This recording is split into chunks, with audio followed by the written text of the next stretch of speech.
भी सीटेड दे रहे हैं आप, इसका मतलब आप टीचर बन चुके हैं, ठीक है, आप मान लीजिए आप बन चुके हैं, तो सिर्फ लग जाएगा तो उसमें तो क्या है, देख के 11 पॉइंट।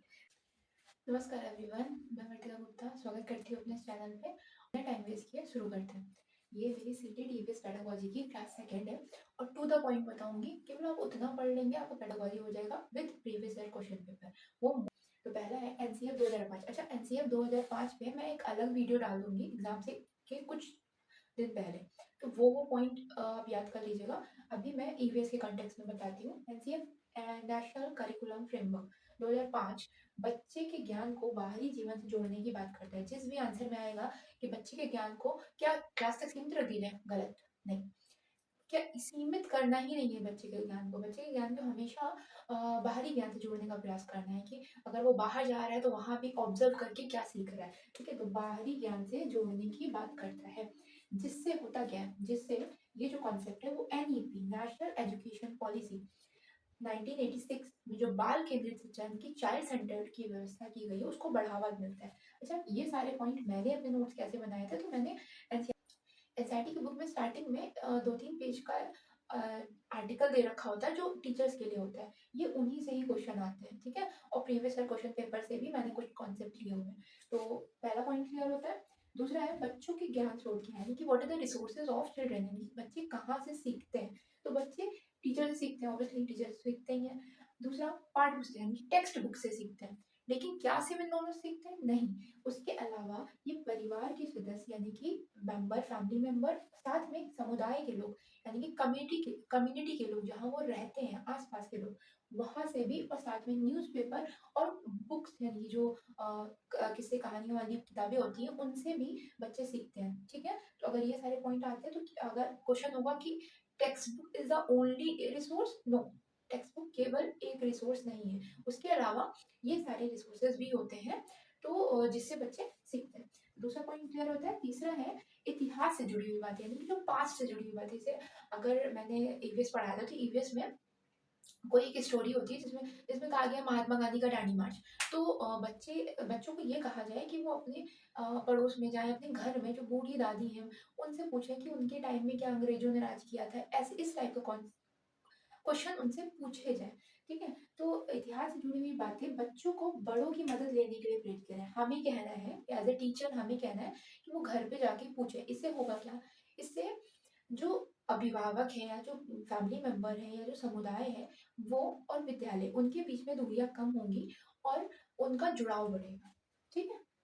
उनका विद्यालय से जुड़ाव बढ़ेगा और वो योगदान भी करेंगे। तो इस टाइप में थर्ड पॉइंट क्लियर होता है। फोर्थ है शिक्षा बिना बोझ। अच्छा, आपके लिए क्वेश्चन है कि शिक्षा बिना बोझ किस कमेटी ने ये टैग दिया था। उस कमिटी का नाम आप कमेंट करेंगे। तो शिक्षा बिना बोझ स्कूल टाइम टेबल फ्लेक्सिबल, यानी कि एक तो ये कॉन्सेप्ट पे जोर दिया गया है कि शिक्षा को बर्डन ना बनाया जाए बच्चों के लिए, वो फन करते हुए चीज़ों को सीखें। और दूसरा, स्कूल के टाइम टेबल को फ्लेक्सिबल होना बहुत ज़रूरी है, यानी कि लचीला होना बहुत ज़रूरी है। बहुत कठोर नहीं कि इतना फिक्स टाइम है, इतने में ये सिलेबस कंप्लीट होना है, इतने में ये, इतने में नहीं। फ्लेक्सिबल होना है उनको। उनको ना सिर्फ क्लासरूम तक बल्कि क्लासरूम से बाहर भी चीज़ों को सीखने का मौका दिया जाए, एक्टिविटीज़ करवाई जाए, ऑब्जर्व करवाई जाए, ड्राइंग करवाई जाए। इस टाइप में कई सारी एक्टिविटीज उनको करवाई जा सकती है।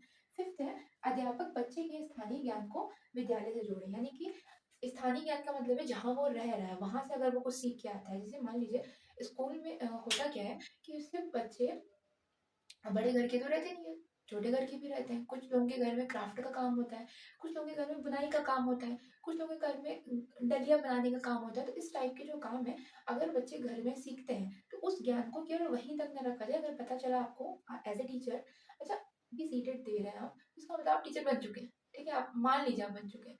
तो आपको ये टीचर होते हुए सोचना पड़ेगा कि अगर बच्चा के पास वो नॉलेज है तो उस नॉलेज को उस तक ना रखा जाए, विद्यालय में वो और बच्चों को भी सिखाए या फिर उस कॉन्सेप्ट को सबके सामने प्रेजेंट करे, ठीक है। तो स्थानीय ज्ञान को विद्यालय से जोड़े। सिक्स पॉइंट है क्रियाएं और प्रश्न पाठ के अंत में नहीं है, क्यों। अगर क्वेश्चन आता है कि ईवीएस की बुक में जो क्वेश्चन है वो लास्ट में नहीं है, हम लोग की बुक में तो लास्ट में होते हैं, तो इन लोग में लास्ट में क्यों नहीं है? तो उसका आंसर है क्योंकि उन्हें पार्ट का हिस्सा समझा गया है, ठीक है? उन्हें पार्ट ऑफ लेसन समझा गया है कि उस लेसन का पार्ट है, ना कि वो लास्ट में रखे गए हैं, ठीक है? इससे होगा क्या? और जो टीचर के लिए भी एक राय दी गई है उस आर्टिकल में कि टीचर भी जहाँ पे भी वो प्रश्न आ रहे हैं वो उसे उसी टाइम करवाए। ये नहीं कि हम पूरी चैप्टर पढ़ा गए हो आखिरी में क्वेश्चन करवाए, नहीं। जैसे अगर आया तो बीच में ही क्वेश्चन है तो उस क्वेश्चन को उसी वक्त कर।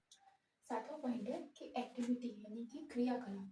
क्रियाकलाप हमको कौन कौन से करवाने हैं? अवलोकन, अवलोकन मतलब ऑब्जर्वेशन, वर्गीकरण क्लासिफिकेशन, प्रयोग और चित्र बनाना, अंतर ढूंढना, डिफरेंसेस फाइंड करना, इन सबके मौके देने, क्योंकि इन सबसे होगा क्या? इन सबसे ज्ञान सृजन का मौका मिलेगा। नहीं, अब मैंने बताया था ज्ञान ज्ञान सृजन हमको करवाना है बच्चों से कि वो खुद से सीखें, लर्निंग बाई डूइंग करके। तो ये वाली कॉन्सेप्ट करवा करके हम उनका अ, उन हम उनको ज्ञान सृजित करने का मौका देंगे, उनका विचार करने का मौका देंगे। अच्छा, उसके बाद क्या करना है? एक्टिविटी कराने के बाद ये इंपॉर्टेंट है, हमें चर्चा करनी है। मैंने बताया ना हम टीचर बन चुके हैं, ठीक है?